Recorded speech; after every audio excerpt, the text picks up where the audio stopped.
नमस्कार प्यारे विद्यार्थियों, मैं सतीश कुमार, प्रवक्ता संस्कृत, राजकीय वरिष्ठ माध्यमिक विद्यालय नावा, आज आप सभी के सामने कक्षा 10वीं के तृतीय पाठ व्यायाम है सर्वदा पथ्य अर्थात व्यायाम हमेशा अपनाने योग्य होता है, ये पाठ लेकर के उपस्थित हूँ। प्रस्तुत पाठ आयुर्वेद के बहुत ही प्रसिद्ध ग्रंथ सुश्रुत संहिता, जिसको कि सुश्रुत मुनि ने लिखा है, में वर्णित उसके 24वें अध्याय से लिया गया है। प्रस्तुत पाठ में आचार्य सुश्रुत ने व्यायाम की परिभाषा बताई है और व्यायाम से होने वाले लाभ के बारे में विस्तार से इस पाठ के अंदर बताया है। देखिए, इसका पहला श्लोक जो है, शरीर आयास जननम कर्म व्यायाम संजितम। शरीर आयास जननम, शरीर के आयास जननम, आयास का मतलब परिश्रम, शरीर के परिश्रम या मेहनत करने से जननम उत्पन्न हुए कर्म, कार्य को या कर्म को व्यायाम संजितम व्यायाम कहते हैं। शरीर के द्वारा किए गए परिश्रम से उत्पन्न हुए कर्म को या कार्य को व्यायाम कहते हैं। तत्कृत्वा तो सुखम देहम, तत्कृत्वा उसको करके तू सुखम देहम, शरीर को सुख प्राप्त होता है। विमृद अनियात समन्तय, और उसको करने के पश्चात या व्यायाम करने के पश्चात समन्ततः पूरे शरीर की विमृद अनियात मालिश करनी चाहिए। शरीर के द्वारा परिश्रम करने से उत्पन्न हुआ कर्म व्यायाम कहा जाता है। उसको करके मनुष्य का शरीर सुख प्राप्त करता है और व्यायाम करने के पश्चात शरीर को अच्छी प्रकार से मालिश करनी चाहिए। दूसरा श्लोक है इसका, व्यायाम करने से क्या क्या और लाभ होते हैं। शरीर उपचय, शरीर उपचय शरीर की वृद्धि होती है। कांतिर गात्राणाम, और शरीर के जो अंग हैं उनकी कांति या सुंदरता बढ़ती है। सुविवक्ता, शरीर अच्छी प्रकार से सुगठित रहता है। दीप्त अग्नित्वम, और जो है अग्नि कहते हैं जठराग्नि को, पेट की अग्नि को, भूख को, दीप्त जो है भूख बढ़ती है। अनालस्यम, आलस्य दूर होता है। स्थिरत्वम, शरीर स्थिरता को प्राप्त करता है। शरीर स्थिरता को प्राप्त करता है। लाघवम मृजा, और शरीर जो है वो पूरी तरह से स्वच्छ या साफ हो जाता है। व्यायाम करने से शरीर उपचय, शरीर की जो है वृद्धि होती है।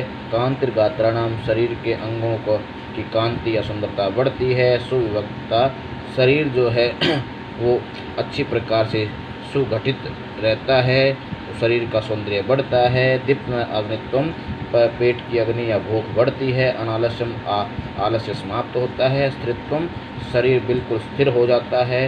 लाघवम मृजा, और पूरे शरीर की अच्छी प्रकार से सफाई हो जाती है। और क्या क्या होता है व्यायाम से, तीसरे श्लोक में देखिए, श्रम क्लम पिपासोष्णम शीतादीनाम सहिष्णुता आरोग्यम च परमम व्यायामात् उपजायते। श्रम क्लम, श्रम के कारण, परिश्रम करने के कारण, क्लम जो थकान होती है, पिपासा प्यास, उष्ण गर्म, शीत ठंडा आदि की सहिष्णुता होती है। आदि सभी में एक समानता शरीर के अंदर आती है। आरोग्यम च विपरमम, और मनुष्य का शरीर बहुत ही निरोगी बनता है, आरोग्य बनता है। व्यायामात् उपजायते, ये सभी चीज़ें व्यायाम से उत्पन्न होती हैं।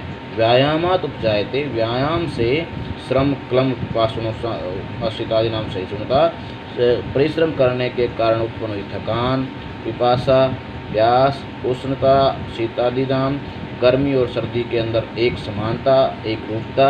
आरोग्यम च विपरमम, और मनुष्य का शरीर बिल्कुल निरोगी, व्यायामात् उपजायते, व्यायाम से बनता है। अगला श्लोक देखिए, न च अस्ति सदृशं तेन किंचित् स्थूल्यापकर्षणं, न च व्यायामम् अर्जयन्तिर्मृत्युर्बलात्, न च अस्ति सदृशं तेन किंचित् स्थूल्य अपकर्षणम। न च अस्ति, न नहीं है, च अस्ति इसके अस्ति है सदृशम, इसके समान, किंचित स्थूल्य अपकर्षणम, कुछ भी, स्थूल्य कहते हैं मोटापे को, अपकर्षणम कम करने वाला, व्यायाम के बराबर कोई भी मोटापे को कम करने वाला साधन नहीं है। न च व्यायामिनम मृत्यु अर्जयन्त्यो बलात्, और न ही व्यायामिनम व्यायाम करने वाले व्यक्ति को मृत्यु जो है अर्जयंती खींचती है बलात् बलपूर्वक अपनी तरफ, और न ही व्यायाम करने वाले व्यक्ति को मृत्यु बलपूर्वक अपनी तरफ खींचती है। न च अस्ति सदृशम तेन किंचित स्थूल्योपकर्षणम तेन सदृशम स्थूल्योपकर्षणम, इस व्यायाम के अलावा कोई भी ऐसा साधन नहीं है जो स्थूल्य अपकर्षणम, जो कि मोटापे को कम कर सकता है। न व्यायाम न मृत्यु बलात्, और न ही व्यायाम करने वाले व्यक्ति को मृत्यु बलपूर्वक अपनी तरफ खींच सकती है, या मृत्यु जो है उसको बहुत अकाल मृत्यु प्राप्त नहीं होती है। अगला श्लोक देखिए, और क्या क्या लाभ या फायदे होते हैं व्यायाम की। 5वें श्लोक में बताता है, न च एनम सहसा आक्रम्य जरा समधिरो होती स्त्री भवती मासम च व्यायाम अविरतस्य, जरा व्यायाम अविरतस्य, व्यायाम करने वाले व्यक्ति को या व्यायाम में लगे हुए व्यक्ति को, न च एनम सहसा आक्रम्य, न ही सहसा आक्रम्य अचानक आक्रमण करके, जरा बुद्धि जो है समधिरो होती उसके ऊपर आरोहित होती है। व्यायाम करने वाले व्यक्ति के ऊपर बुढ़ापा अचानक आक्रमण नहीं करता है। स्त्री भवती मांसम, और मनुष्य का मांस जो है बिल्कुल स्थिर हो जाता है, अर्थात ना बहुत मोटा होता है मनुष्य, ना बहुत ही पतला रहता है। व्यायाम अविरत से, व्यायाम करने वाले व्यक्ति के, व्यायाम करने वाले व्यक्ति के ऊपर बुढ़ापा एकदम से आक्रमण नहीं करता है, और मनुष्य का मांस भी स्थिर रहता है। अगला श्लोक देखिए, व्यायाम अस्मिन् गात्रस्य पदभ्यामुवर्तितस्य च व्याधयो न उपसर्पन्ति वैनतेयम् इव उर्गा वयोरूपगुणहीनमपि कुर्यात् सुदर्शनम। व्यायाम अस्मिन् गात्रस्य, व्यायाम करने से, अस्मिन् सने हुए गात्रस्य, शरीर के, व्यायाम करने से पसीने से सने हुए शरीर के, पदभ्याम उद्वर्तितस्य, पदभ्याम जो पैरों और हाथों आदि से किए जाने वाले व्यायामों के, पैरों और हाथों से किए जाने वाले व्यायामों के कारण शरीर के ऊपर आए हुए पसीने से, पसीने वाले शरीर के पास व्याधियों न उपसर्पन्ति वैनतेयम इव उर्गा, व्याधियों, व्याधियाँ या बीमारियाँ न उपसर्पन्ति, उसी प्रकार पास नहीं आती हैं, वैनतेयम इव उर्गा, जिस प्रकार से गरुड़ के पास सांप नहीं आता है। जिस प्रकार से गरुड़ के पास सांप नहीं आता है, उसी प्रकार से हाथ और पैर आदि से किए जाते हुए पद्मासन आदि आसनों को करते हुए पसीने से सने हुए शरीर के पास व्याधियाँ या बीमारियाँ नहीं आती हैं। और वयोरूप गुणहीनमपि, आयु रूप और गुणों से हीन होते हुए भी, कुर्यात् सुदर्शनम, जो व्यायाम करने वाला व्यक्ति होता है उसके दर्शन अच्छे होते हैं या वो अच्छा दिखाई देता है। अगला श्लोक देखो इसका,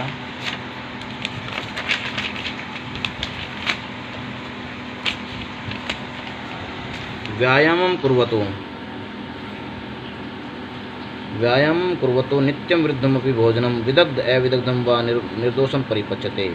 व्यायाम कुर्वतो, व्यायाम करते हुए, नित्यम रोज, नित्यम व्यायाम कुर्वते, रोज व्यायाम करने से, विरुद्धम अपि भोजनम, विरुद्ध भोजन भी, गरिष्ठ भोजन भी, विदग्धम अच्छी प्रकार से पका हुआ, अविदग्धम और अच्छी प्रकार से न पका हुआ भोजन भी, निर्दोषम परिपच्यते, बिना किसी दोष के, बिना किसी बीमारी के पच जाता है। व्यायाम नित्यम व्यायाम करो, तो रोज व्यायाम करने से, विरुद्धमपि भोजनम, जो है विरुद्ध भोजन भी, गरिष्ठ भोजन भी, और विदग्धम अच्छी प्रकार से पका हुआ, अविदग्धम और अच्छी प्रकार से न पका हुआ भोजन भी, निर्दोषम परिपच्यते, बिना किसी दोष के पच जाता है। अगला श्लोक देखिए,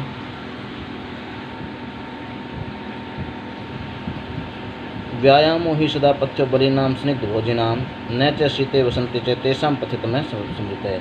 व्यायामो ही सदा पथ्यो, व्यायाम ही हमेशा अपनाने योग्य होता है, बलिनाम स्निग्ध भोजिनाम, बल चाहने वाले और स्निग्धाम और चिकना भोजन करने वालों के लिए।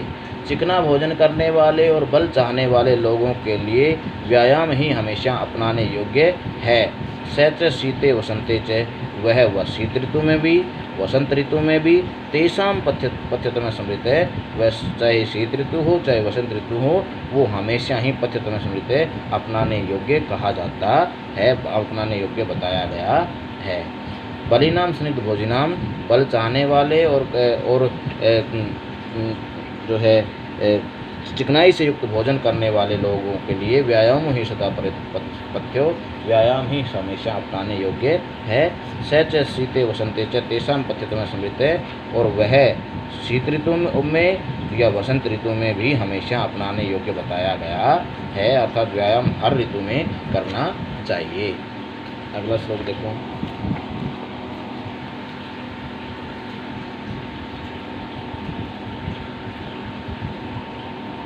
सर्वेषु ऋतुषु आहारः कुंभिर आत्महितैषी भी। सर्वेषु ऋतुषु, सभी ऋतुओं में, आहारः प्रतिदिन, हर रोज, कुंभिर आत्महितैषी भी, कुंभी पुरुषों के द्वारा, आत्महितैषी भी अपना भला चाहने वाले, कुंभिर आत्महितैषी भी, आत्महितैषी भी कुंभी अपना भला चाहने वाले, कुंभी पुरुषों के द्वारा, सर्वेषु ऋतुषु सभी ऋतुओं में, आहार प्रतिदिन, बलस्य अध्ययन कर्तव्य, अर्ध बल के साथ व्यायामों कर्तव्य, व्यायाम करते हुए,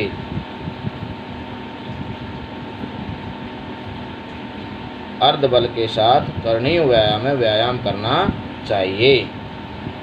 अंतव्यो अन्यथा मरने के लिए तैयार रहना चाहिए। सर्वेषु ऋतुषु कुंभिर आत्महितैषी भी, अपना भला चाहने वाले पुरुषों के द्वारा, सर्वेषु ऋतुषु सभी ऋतुओं में, आहार प्रतिदिन, रोज, बलस्य अध्ययन कर्तव्य व्यायाम में अर्ध बल के साथ व्यायाम करना चाहिए। अंतव्यो अथवा नहीं तो मरने के लिए तैयार रहना चाहिए। अगला श्लोक देखिए। अब अगले श्लोक में बता रहा है, यहाँ पे आया है कि अर्ध बलस्य, तो अर्ध बल का लक्षण बता रहे हैं अगले श्लोक में।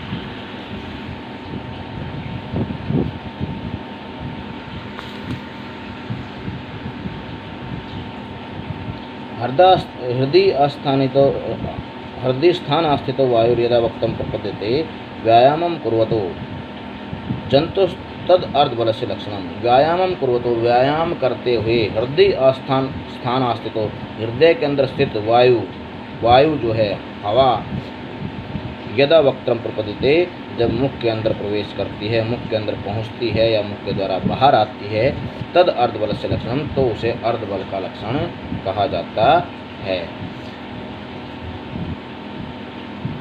हृदय स्थाने आस्थित वायु यदा वक्त्रम प्रपद्यते,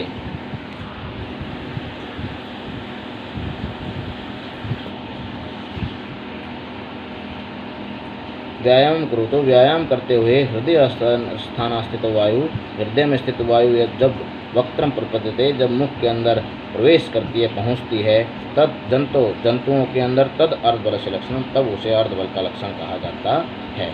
अगला श्लोक, आखिरी श्लोक जो है इसका।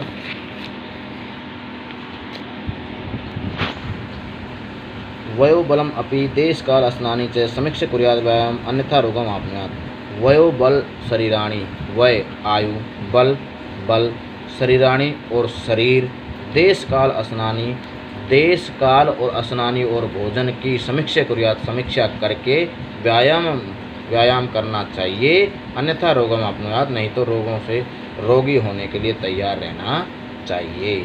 वयो बल शरीराणि, वय आयु, बल शरीराणि शरीर, देश काल और असनानी और भोजन आदि की समीक्षा कुर्यात्, समीक्षा करके व्यायाम करना चाहिए। अन्यथा रोगों आपनुयात्, नहीं तो रोगी बनने के लिए तैयार रहना चाहिए। शरीर, बल, आयु, देश, काल और भोजन आदि की समीक्षा करके व्यायाम करना चाहिए, अन्यथा रोगों को प्राप्त करने के लिए तैयार रहना चाहिए। इस प्रकार से पाठ समाप्त होता है। धन्यवाद।